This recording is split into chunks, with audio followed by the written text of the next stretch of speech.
चलिए दोस्तों, कैसे हो? आज देखिए केमिस्ट्री में हम आप लोग को बताएं कि किस पदार्थ में कौन सा अम्ल होता है। दोस्तों चूंकि अम्ल के बारे में जान गए, अम्ल के गुण के बारे में जान गए, भस्म जाने, भस्म के गुण के बारे में जाने, उसकी उपयोगिता को आप लोग समझे, साथ में आप लोग ये पढ़े कि विद्युत अपघटय या विद्युत अनवघटय किसे कहते हैं, आयनन किसे कहते हैं।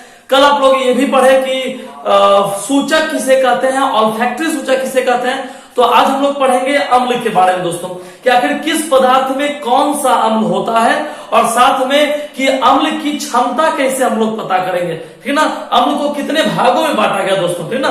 तो उसके बाद हम लोग फिर जानेंगे भस्म के बारे में, और तब हम लोग जानेंगे लवण के बारे में। तो पहले इसके बारे में आप लोग जानिए कि निम्न पदार्थों में अम्ल की मात्रा क्या होती है। इससे बहुत सारा पदार्थ था और भी बहुत सारा पदार्थ है, तो किस पदार्थ में कौन सा अम्ल होता है दोस्तों, उसके बारे में पहले हम लोग जानेंगे, ठीक ना। तो सबसे पहले दोस्तों है नींबू। आप लोग को पता है दोस्तों कि यदि आपसे पूछे कि नींबू में कौन सा अम्ल होता है, यदि आपसे पूछे नींबू में कौन सा अम्ल होता है दोस्तों, तो आप कहिएगा सिट्रिक अम्ल, ठीक ना। यदि आपसे पूछे कि नींबू में कौन सा अम्ल है, तो आप क्या बोलेगा दोस्तों, सिट्रिक अम्ल है, ठीक ना। सेब में कौन सा अम्ल है, मैलिक अम्ल है। सेब में कौन सा अम्ल है, मैलिक अम्ल है दोस्तों। सिरका में कौन सा अम्ल है, एसिटिक अम्ल है दोस्तों। सिरका में कौन सा अम्ल है, एसिटिक अम्ल है दोस्तों। दही में कौन सा अम्ल है, लैक्टिक अम्ल है दोस्तों,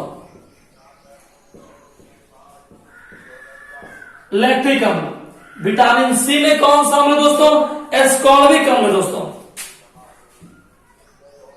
विटामिन सी में कौन सा अम्ल है, एस्कॉर्बिक अम्ल है दोस्तों। इमली में कौन सा अम्ल दोस्तों, टार्ट्रिक अम्ल है दोस्तों।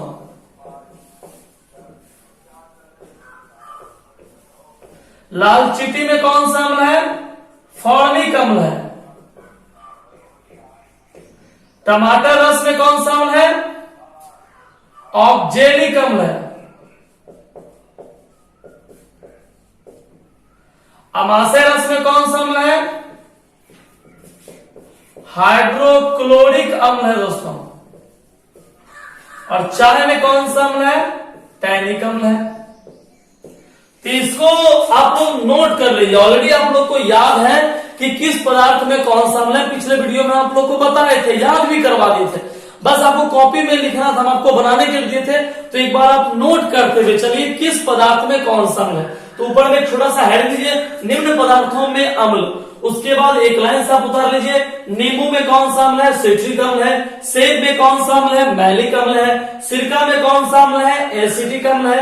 दही में कौन सा अम्ल है, लैक्टिक अम्ल है। विटामिन सी में कौन सा अम्ल है, एस्कॉर्बिक अम्ल है।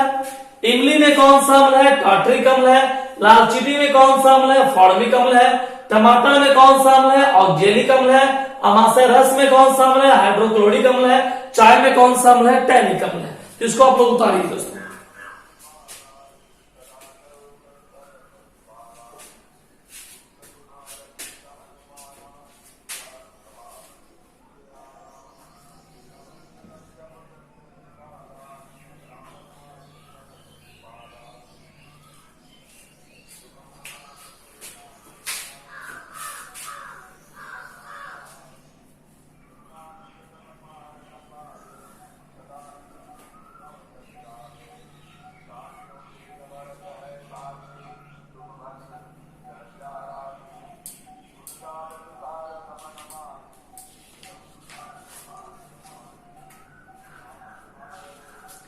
चलिए उतार ले दोस्तों। अब देखिए इसके बाद ये सभी बच्चे लोग उतार लिए। इसके बाद देखिए इसको मिटा दिया जाए।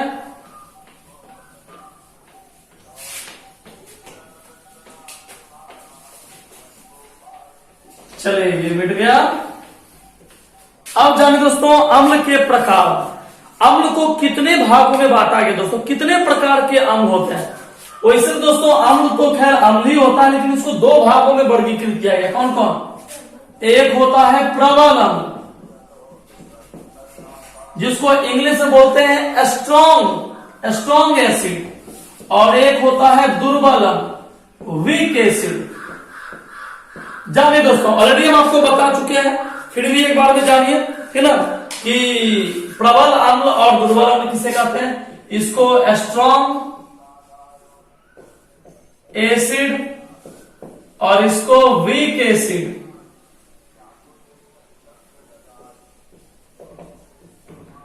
ठीक है दोस्तों, तो जानिए प्रबल अम्ल और दुर्बल अम्ल के बारे में।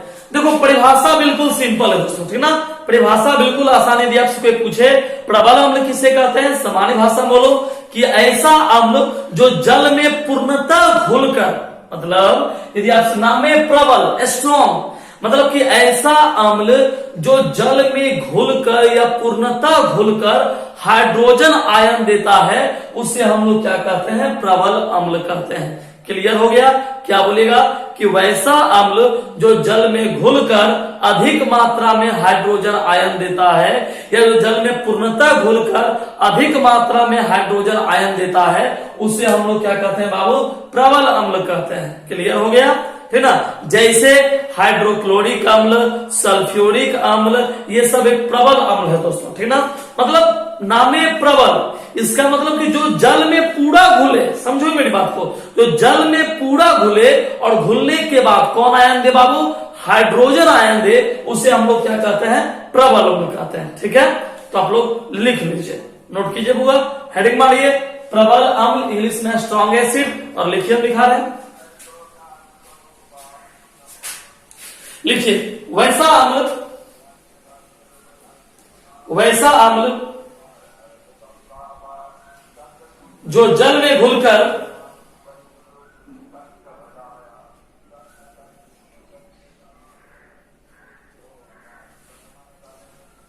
अत्यधिक मात्रा में हाइड्रोजन आयन देता है,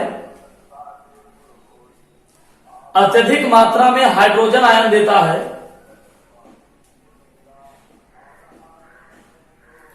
उसे प्रबल अम्ल कहते हैं। नोट कर लीजिए, जैसे लिखिए हाइड्रोक्लोरिक अम्ल, हाइड्रोक्लोरिक अम्ल, सल्फ्यूरिक अम्ल इत्यादि। चलिए नीचे लाइन में हेडिंग दीजिए दुर्बल अम्ल।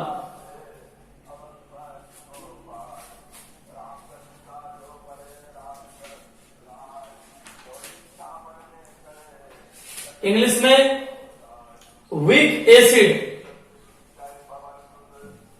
WEAK, weak acid. तो जानने कर तो उल्टा परिभाषा बोलना है, क्या बोलोगे कि वैसा अम्ल जो जल में आंशिक रूप से हाइड्रोजन आयन देता है, मतलब जो जल में घुलकर आंशिक रूप से कम मात्रा में हाइड्रोजन आयन देता है, उसे हम लोग क्या कहते हैं दोस्तों, दुर्बल अम्ल कहते हैं। यदि आपसे पूछे दुर्बल अम्ल किसे कहते हैं, सीधा बोलो कि ऐसा अम्ल जो जल में आंशिक रूप से घुलकर, या जो जल में घुलकर आंशिक रूप से हाइड्रोजन आयन देता है, कम मात्रा में हाइड्रोजन आयन देता है, उसे हम लोग क्या कहते हैं, दुर्बल अम्ल कहते हैं। तो लिख लीजिए परिभाषा, लिखिए ऐसा अम्ल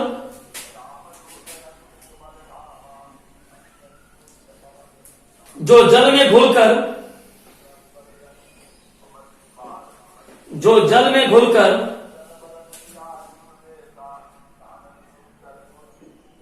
आंशिक रूप से हाइड्रोजन आयन देता है,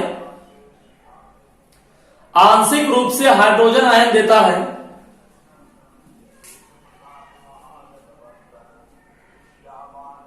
उसे दुर्बल अम्ल कहते हैं। जैसे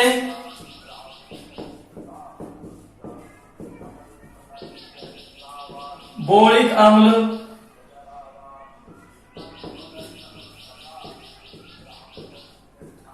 एसिटिक अम्ल इत्यादि।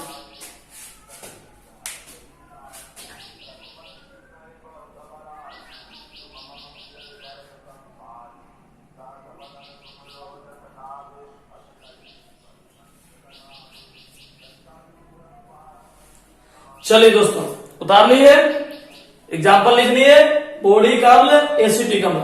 अब आपको जानते हो एक और अम्ल के बारे में बताते हैं। चलिए ये तो आप लोग सीख गए। अब जानिए एक प्रकार का और अम्ल होता है, नाम तो नहीं है उसका, लेकिन हाँ काम से उसका नाम बन जाता है। जानते हो क्या है? उसको हम लोग कहते हैं सांद्र अम्ल, और एक को हम लोग कहते हैं तनु अम्ल। अब जानिए सांद्र अम्ल और तनु अम्ल कहते किसे? सांद्र अम्ल दोस्तों बड़ा सिंपल परिभाषा है ना, समझना है। यदि आपसे कोई पूछे कि सांद्र अम्ल या तनु अम्ल कहते किसे, तो कहोगे पहले तो सर जी हमको ये समझा दीजिए सांद्र मतलब क्या होता है। सांद्र मतलब होता क्या है? आप कई बार किताब में लिखा रहता देखते होंगे सांद्रता, है ना। तो सांद्र मतलब होता क्या है? देखो सांद्र का मतलब होता है अधिक, है ना। सांद्र मतलब क्या होता है? अधिक। और तनु मतलब क्या होता है? कम। समझ गए आप? सांद्र मतलब क्या होता है? अधिक, और तनु मतलब क्या होता है? कम। इसका मतलब यदि आपसे कोई पूछे कि सांद्र अम्ल कहते किसे, सीधा बोलो। यदि आपसे पूछा कि सांद्र अम्ल कहते किसे, तो एक लाइन का परिभाषा दीजिए। क्या परिभाषा बोले? कि जब विलयन में, जब किसी जलीय विलयन में या किसी भी विलयन में, कोई किसी भी चीज का घोल है, विलयन है ना, उसमें अम्ल की मात्रा ज्यादा हो, है ना।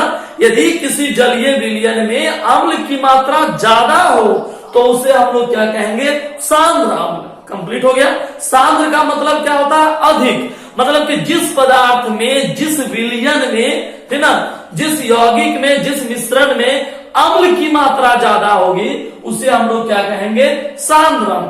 कंप्लीट। इसी का अपोजिट क्या हो जाएगा? तनु अम्ल। मतलब कि जिस विलयन में अम्ल की मात्रा क्या होगी? कम होगी, उसे हम लोग क्या कहेंगे? तनु अम्ल। तो सांद्र का मतलब क्या होता है? अधिक। मतलब कि जिस विलयन में अम्ल की मात्रा अधिक उसे कहेंगे सांद्र, जिस विलयन में अम्ल की मात्रा कम उसे कहेंगे तनु। कंप्लीट हो गया। लिख लीजिए, हेड लीजिए सांद्र अम्ल। सांद्र अम्ल देके डैश दीजिए।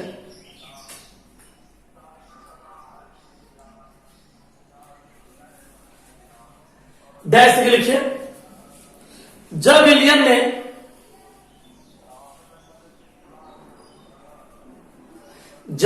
में अम्ल की मात्रा अधिक होती है, अम्ल की मात्रा अधिक होती है तो उसे सांद्र अम्ल कहते हैं। जब विलयन में अम्ल की मात्रा अधिक होती है तो उसे सांद्र अम्ल कहते हैं।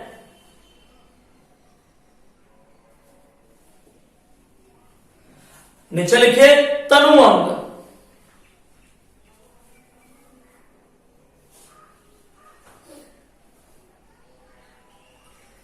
लिखिए जब विलयन में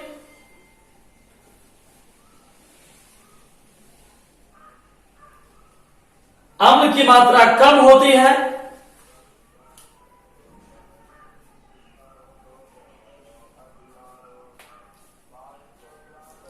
तो उसे तनु अम्ल कहते हैं।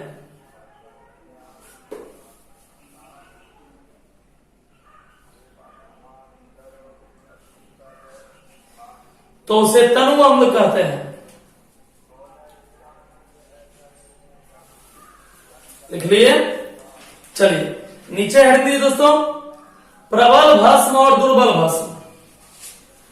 चलिए अम्ल हो गया दोस्तों, अब थोड़ा भस्म के बारे में जाने।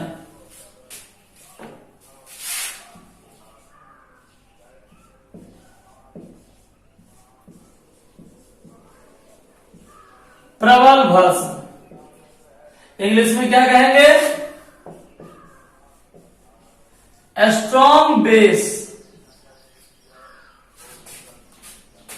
तो जानते हो दोस्तों इसका परिभाषा क्या हो जाएगा? सुन लीजिए एक बार।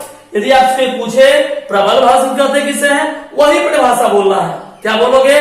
कि ऐसा भस्म या वे भस्म जो जल में घुलकर अधिक मात्रा में हाइड्रोजन नहीं हाइड्रोक्साइड आयन देते हैं उसे क्या कहते हैं? प्रबल। नाम है स्ट्रॉन्ग। मतलब कि जो भस्म जल में घुलकर, जो बोले ध्यान सुनो, जो भस्म जल में घुलकर अधिक मात्रा में हाइड्रोक्साइड आयन देते हैं। कौन आयन देते हैं? हाइड्रोक्साइड। संकेत में क्या लिखते हैं? OH। तो यदि आपसे पूछे प्रबल भस्म का किसे कहते हैं तो क्या बोलेगा, ऐसा भस्म जो जल में घुलकर अधिक मात्रा में हाइड्रोक्साइड आयन देते हैं उसे क्या कहते हैं, प्रबल भस्म कहते हैं। ठीक ना, तो नोट कर लीजिए इसको, फटाक से लिखिए। प्रबल भस्म इंग्लिश नाम है स्ट्रॉन्ग बेस, देखिए डैश दीजिए।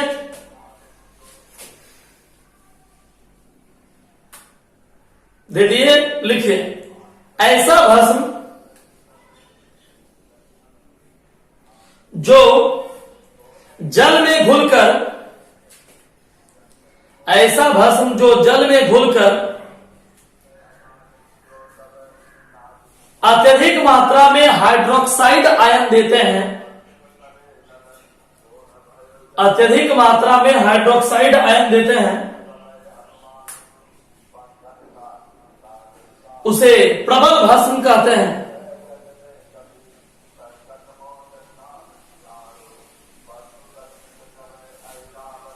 उसे प्रबल भस्म कहते हैं। लिख लीजिए, एग्जाम्पल लिख लीजिए, जैसे सोडियम हाइड्रोक्साइड,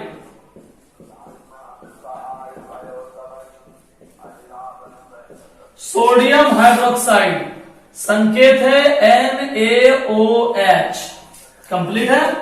उसका और लिख सकते हैं आप पोटेशियम हाइड्रोक्साइड,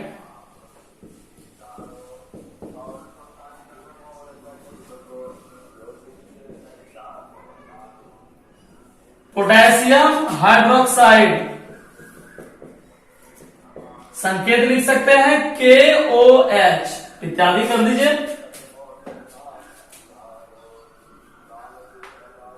लिख लिए, नीचे लाइन लिखिए दुर्बल भस्म, इंग्लिश में वीक बेस,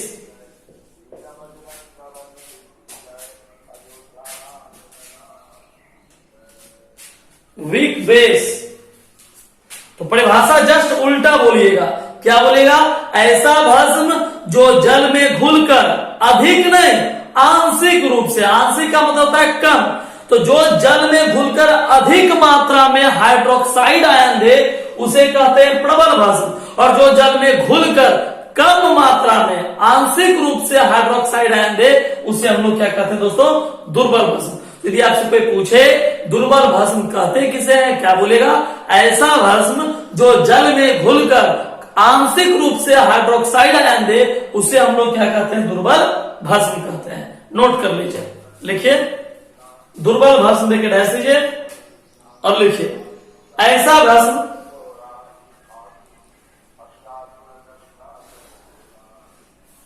जो जल में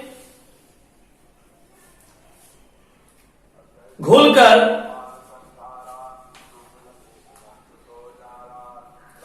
आंशिक रूप से हाइड्रोक्साइड आयन देता है,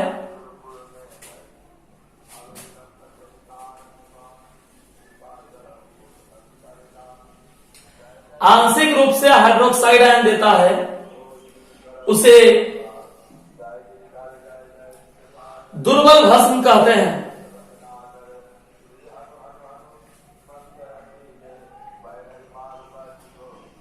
जैसे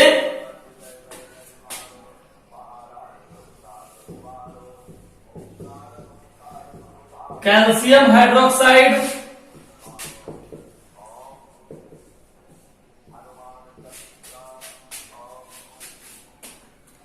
कैल्शियम हाइड्रोक्साइड,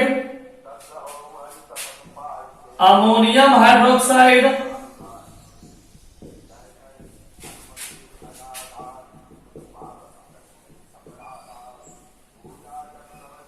संकेत में क्या लिख सकते हैं, CaOH2, calcium hydroxide, ammonium hydroxide संकेत लिख सकते हैं NH4OH। लिख लीजिए संकेत के नाम। कैल्शियम हाइड्रोक्साइड का संकेत है CaOH2, अमोनियम हाइड्रोक्साइड का सूत्र है NH4OH। लिख लिए, चलिए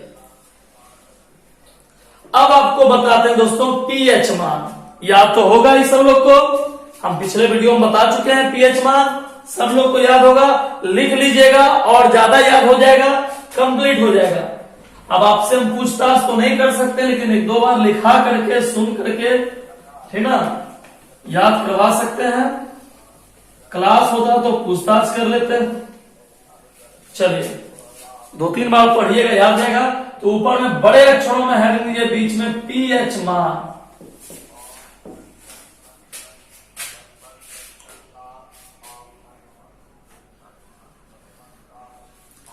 चलिए दोस्तों, थोड़ा जानिए भी, आप पहले सुन लीजिए, इसके बारे में समझ लीजिए।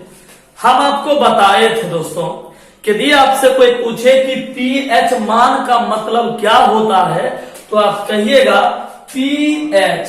पी का मतलब होता है, पी से होता है पावर, है ना, शक्ति,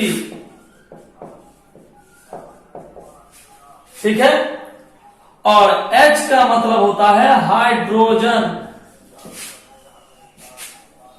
हाइड्रोजन, ठीक है। इसको आप क्या बोल सकते हैं, पावर ऑफ हाइड्रोजन, ठीक ना। इसको हम लोग क्या बोलते हैं, पावर ऑफ हाइड्रोजन। इसका मतलब क्या हुआ, देखिए P का मतलब क्या हुआ, पावर, H का मतलब क्या हुआ, हाइड्रोजन। तो किसका पावर है, हाइड्रोजन का पावर है। तो यदि आपसे पूछे कि पीएच मतलब क्या होता है, तो आप कहिएगा कि power of hydrogen, the power of hydrogen, है ना, द पावर ऑफ हाइड्रोजन। ये पीएच का मतलब हाइड्रोजन की शक्ति। आप इसको लिख सकते हैं, पीएच का मतलब होता है हाइड्रोजन की शक्ति, द पावर ऑफ हाइड्रोजन, ठीक ना। अब सवाल आया कैसे पता चलेगा, ठीक ना, कैसे पता चलेगा पावर हाइड्रोजन का। तो आप समझिए कि एक वैज्ञानिक थे जिनका नाम था सोरेनसन। उन्होंने 1909 ईस्वी में, एक वैज्ञानिक थे दोस्तों जिसका नाम था सोरेनसन। क्या वैज्ञानिक का नाम था, सोरेनसन, है ना। सोरेनसन नामक एक वैज्ञानिक थे जिन्होंने 1909 ईस्वी में, कितना ईस्वी बाबू, 1909 ईस्वी में पीएच मान के बारे में बताया। सबसे पहला ऑब्जेक्टिव क्या तैयार हुआ, सबसे पहला ऑब्जेक्टिव तैयार हुआ कि पीएच मान का आविष्कार करने वाले वैज्ञानिक का नाम क्या था बउआ, सोरेनसन। कितना ईस्वी में, 1909 ईस्वी में, ठीक ना। पीएच का मतलब क्या होता है, तो पावर ऑफ हाइड्रोजन, मतलब हाइड्रोजन की शक्ति, है ना। पी का मतलब पावर, एच का मतलब हाइड्रोजन। क्लियर हो गया। अब सोरेनसन नामक वैज्ञानिक ने क्या किया दोस्तों, एक स्केल तैयार किया। ये आप देखिए बोर्ड पर एक स्केल तैयार किया, ऐसा एक स्केल जो कि आप लोग भी उतारिएगा। ये बीच में ये 0, 1, 2, 3, 4, 5, 6, 7, 8, 9। अब आप देखिए कि इधर वाला जो है दोस्तों, ये सब है अम्ल, और साथ के बाद वाला जो है ये हो गया भस्म। यही एक स्केल तैयार किया गया सोरेनसन के द्वारा, है ना। सोरेनसन ने एक मापक बनाया, कि स्केल बनाया। स्केल में क्या बनाया कि 0 से लेकर के 7 से कम, 0 से लेकर के 7 से कम, अर्थात आप सीधा ऐसे बोलिए कि 7 से कम जिसका पीएच मान रहे, समझिए वो क्या होगा, अम्ल होगा। और 7 के बाद जिसका पीएच मान रहे, अधिक रहे, तो वो क्या होगा दोस्तों, भस्म। तो अम्ल और भस्म की पहचान हो गई।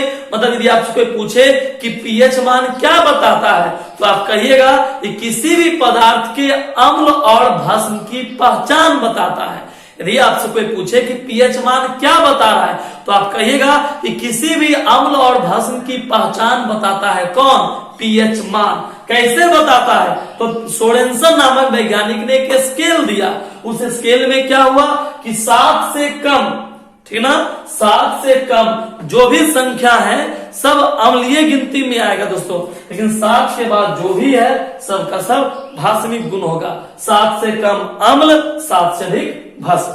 तो यही दोस्तों पीएच मान। तो आप लोग भी लिखिए इसके बारे में। पीएच मान देखे सब बच्चे लोग डैश दे दिए। चलिए लिखिए नीचे लाइन में,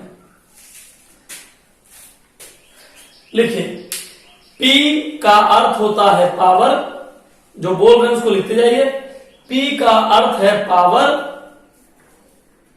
नीचे लिखिए। H का अर्थ है hydrogen,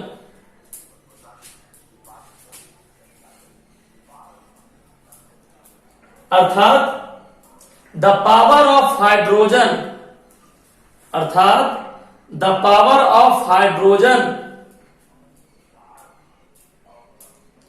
the power of hydrogen, नीचे लिखिएगा हिंदी नाम हाइड्रोजन की शक्ति, हाइड्रोजन की शक्ति, लिख लिया हाइड्रोजन की शक्ति। नीचे लिखिएगा सोरेनसन नामक वैज्ञानिक ने, सोरेनसन नामक वैज्ञानिक ने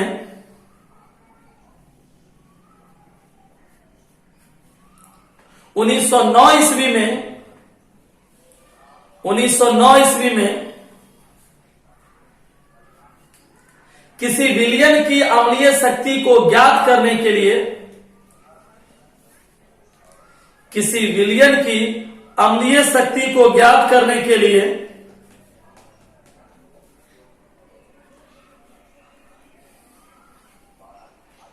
एक स्केल दिया।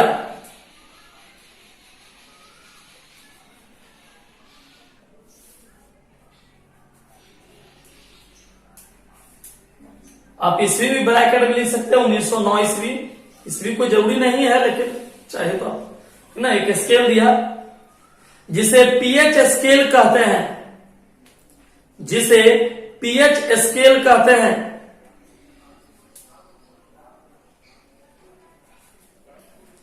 तो आप एक काम कीजिए, ये स्केल खींच लीजिए, आप लोग भी अपने कॉपी में 0 से लेकर के 10-11 तक आपका कॉपी जहां तक जाता है, हमारा कॉपी 9 तक रह गया, आपका कॉपी और आगे तक जा सकता है ना। आप लोग अमीर आदमी है, तो बीच में जो 7 यहां लिख दीजिएगा उदासीन, तो 7 के पहले अम्ल लिखिए, 7 के बाद भस्म और 7 को लिख दीजिए उदासीन। ऐसा सिंबल आप लोग उतार लीजिए, 7 के पहले अम्ल, 7 के बाद भस्म और 7 हो गया उदासीन, ताकि आप पहचान सकें।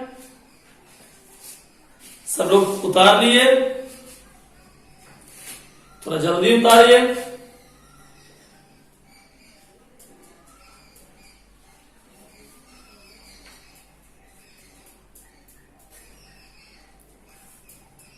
हो गया, नीचे लाइन लिखिए। अतः किसी विलयन के, नीचे लाइन लिखिए, अतः किसी विलयन के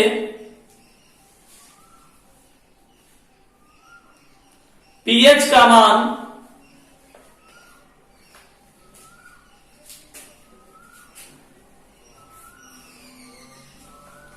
उसमें उपस्थित,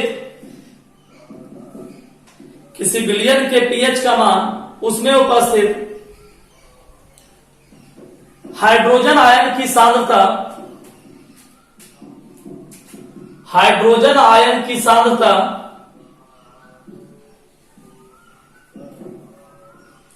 के लघु गुणक का ऋणात्मक मान है, के लघु गुणक का ऋणात्मक मान है।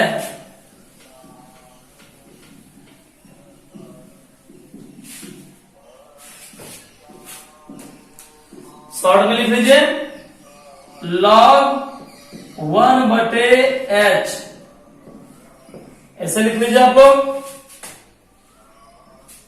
बराबर करके लिखिए pH बराबर, pH बराबर लॉग का मतलब होता है दोस्तों लघु गुणक, लॉग को हम लोग कहते हैं लघु गुणक, 1/h प्लस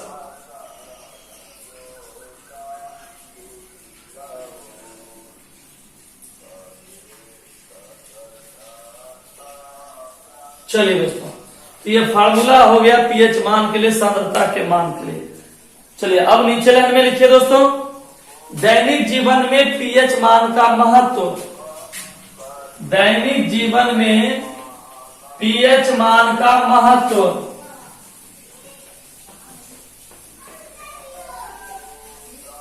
दैनिक जीवन में पीएच मान का महत्व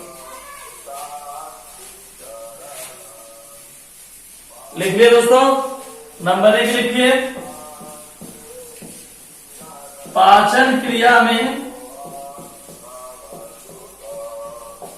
पीएच मान का महत्व। पाचन क्रिया में पीएच मान का महत्व। नंबर दूसरा, दांतों पर प्रभाव। दूसरा, दांतों पर प्रभाव।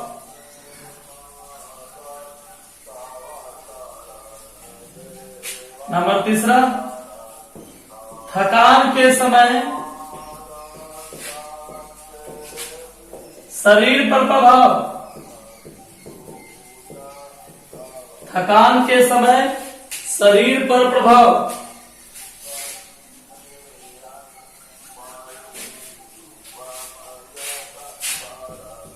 चौथा,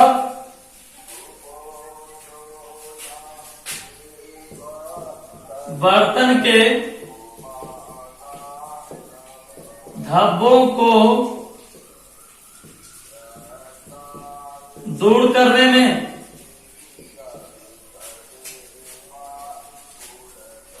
पांचवा, मिट्टी का पीएच मान। छठा,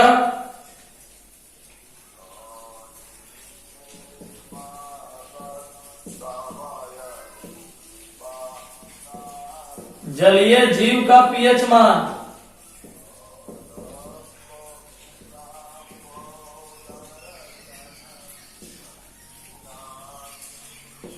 जलीय जीव पर पीएच मान। सातवां,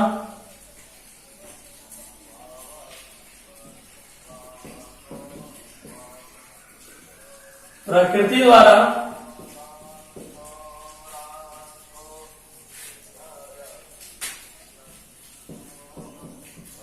उदासीनीकरण की व्यवस्था।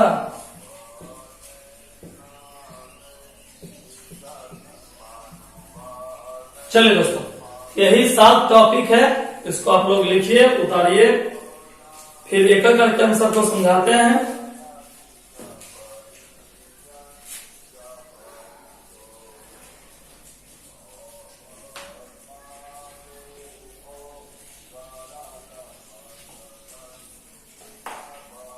उतार लिए इसको।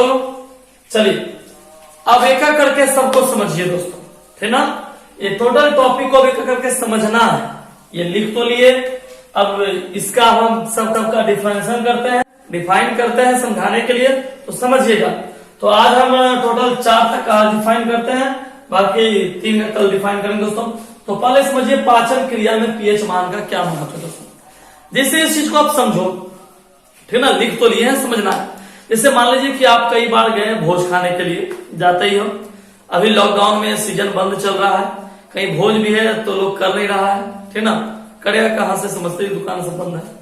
फिर भी समझो कि मान लीजिए आप भोज खाने गए, ज्यादा सब्जी ज्यादा बुनिया खा लिए, जैसे ही ज्यादा खाए उसके बाद जानते हो क्या प्रॉब्लम शुरू होता है। खाते समय तो आदमी सोचता नहीं है, खाने के बाद आदमी सोचने पर ज्यादा मजबूर होता है। बिना सोचे भी कुछ चीजें हो जाता है दोस्तों, आपको पता चल ही गया हम क्या बोल रहे हैं। अब भोज तो खा तो लिए, खाने के बाद क्या हो गया कि आपको डिहाइड्रेशन की समस्या हो गई, अनपच, खाते समय अनकंट्रोल हो खाए, ऐसे खा रहे ऐसे लगता है कि अगली बार कोई नौता देगा कि नहीं देगा पता नहीं चल रहा है दोस्तों, ठीक ना। मतलब अंतिम समझ के आप खाए जा रहे हैं, ठीक ना। चलिए ऐसे ही खाना भी चाहिए। तो आप जैसे मान लीजिए कि भोज खाए, खाने के बाद आपको अनपच हो गया। क्यों अनपच हुआ दोस्तों, ठीक ना, आपको भोजन पचा नहीं, ज्यादा नहीं पचा दोस्तों। तो जानबे करते हैं कि भोज खा के आए, रात से तो सुबह सुबह हाथ में पक्का लोटा ही जाता है, समझ ही गया। अब मान लीजिए हुआ क्या, अनपच। अनपच क्यों हो गया दोस्तों, अनपच क्यों हुआ? या तो आपके शरीर में अम्ल की मात्रा बढ़ गई, या तो आपके शरीर में भस्म की मात्रा बढ़ गई।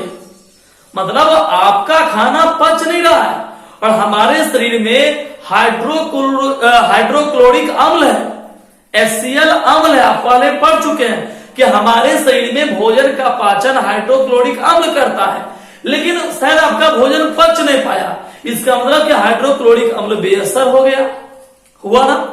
तब हम लोग क्या करते हैं दोस्तों, एक ऐसे पदार्थ का सेवन करते हैं जिसका नाम है, जानते हो क्या, इनो, या एक ऐसे पदार्थ का सेवन करते हैं जिसको हम लोग कहते हैं एंटासिड, ठीक ना। एंटासिड, एंटासिड एक क्षार है दोस्तों, ठीक ना। हम लोग इसका सेवन कर लेते हैं जिससे हमारे शरीर में भोजन का पाचन हो सके। मतलब यदि हमारे शरीर में भोजन के पाचन के लिए अम्ल की मात्रा बढ़ जाती है तो हम लोग भस्म के रूप में एंटासिड, एंटासिड नामक क्षार का इस्तेमाल करते हैं, ठीक है। मतलब कि यदि आपसे पूछे कि यदि हमारे शरीर में अम्ल की मात्रा बढ़ जाए तो उसको कंट्रोल करने के लिए किस पदार्थ का इस्तेमाल करते हैं, तो क्या बोलिएगा, एंटासिड नामक क्षार का। क्योंकि जानबे करते हो कि अम्ल बढ़ा हुआ है, क्षार का उपयोग कीजिएगा तो अम्ल और क्षार मिलकर के उदासीन हो जाएगा, लवण बन जाएगा, उसका असर कम हो जाएगा। जैसे हम लोग इनो का सेवन कर लेते हैं, इनो में अम्ल की मात्रा भी होती है, भस्म की मात्रा भी होती है, ठीक ना।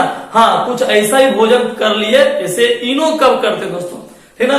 जैसे मान लीजिए कुछ ऐसा भोजन आप किए कि आपको पता नहीं चला कि हमारे शरीर में अम्ल, ऐसा आप मान लीजिए भोजे खा रहे हैं तो भोज में आपका सब्जी के वजह से आपका तबीयत खराब हुआ, मतलब कि आपका भोजन अनपच हुआ, कि बुनिया या रसगुल्ला लड्डू की वजह से आपका अनपच हुआ, या आप पता कर सकते हैं, नहीं पता कर सकते हैं किसकी वजह से अनपच हुआ।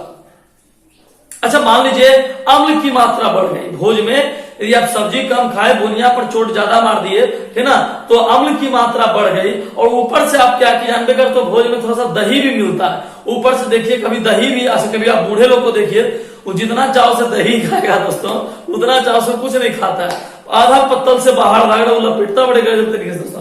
खैर, तो दही की मात्रा, मतलब अम्ल की मात्रा वो और बढ़ा रहा है। मालूम चला जिस दही को खा रहे थे पचाने के लिए अम्ल की मात्रा और बढ़ गया, तो मालूम चला डिहाइड्रेशन तो ऑलरेडी होगा दोस्तों, है ना। दही लोग कब खाते हैं, जब आपके शरीर में भस्म की मात्रा, आप ज्यादा सब्जी खा ले, ज्यादा कचौड़ी खा ले, भस्म बढ़ा हुआ है, तब आप उसको कंट्रोल करने के लिए दही का सेवन कर लिए ताकि बैलेंस कर दे। और ऊपर से रसगुल्ले पर दही मार चोट मारी दोस्तों तो और तबियत आपका खराब होगा, ठीक ना। खैर, ये आप समझ गए कि पाचन क्रिया में भी पीएच मान का उपयोग हुआ है दोस्तों। दूसरा, दांत पर प्रभाव, ठीक ना। ये तो बड़ा महत्वपूर्ण है दोस्तों, दांत पर प्रभाव कहा जाता है दोस्तों। कभी अभी तो जानबे करते हो, कितनी बार बोले आप लोग को, लॉकडाउन है, आइसक्रीम, ये पहला ऐसा गर्मी चल रहा है जिसमें बच्चा आइसक्रीम नहीं खाया होगा, नहीं, ये भी रिकॉर्डे होगा कि जीवन गुजर गया, ये पहला ऐसा गर्मी उसमें आइसक्रीम, कुछ लोगों को हो सकता है मिल गया होगा जिसके अगल में फैक्ट्री हो, लेकिन बाकी लोग को तो समझ ही रहे होगे, ठीक ना, जो गांव में है सब। तो खैर, आप आइसक्रीम का या रसगुल्ले का, मिठाई का, चॉकलेट का आप ज्यादा सेवन करते हैं तो आपके मुंह में बैक्टीरिया, वायरस की उत्पत्ति हो जाती है, अर्थात आपके मुंह के अंदर जो दांत है वो सड़ने लगता है। क्यों सड़ने लगा, क्योंकि याद रखिएगा दोस्तों, मुंह का पीएच मान होता है 5.5, हमारे दांत में जो अम्ल जम जाता है दोस्तों उसका पीएच मान होता है 5.5। ये लगभग है, लगभग याद रखना दोस्तों, मस्ट ऑब्जेक्टिव है। यदि आपसे पूछे कि आपके मुंह के अंदर जो मुंह के अंदर का जो पीएच मान होता है वो कितना होता है, तो लगभग 5.5। या दांत के अंदर जो बैक्टीरिया, वायरस के कारण जो अम्ल जमा होता है उसका पीएच मान कितना होता है, तो लगभग 5.5। क्लियर है दोस्तों।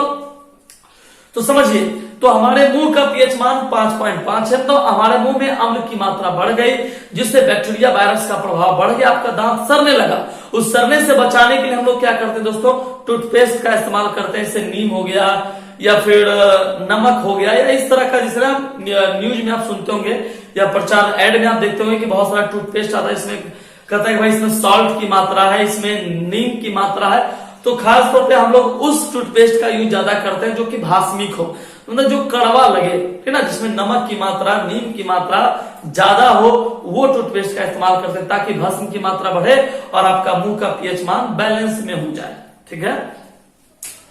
तीसरा दोस्तों, थकान के समय शरीर पर प्रभाव। ये तो बड़ी बात है दोस्तों। आप लोग में से बहुत सारे ऐसे स्टूडेंट होंगे, खासतौर पर हम लड़कों की बात करें, अब लड़कियां भी होंगी तो अलग बात है, जो सुबह सुबह एकदम फ्री है, ठीक ना।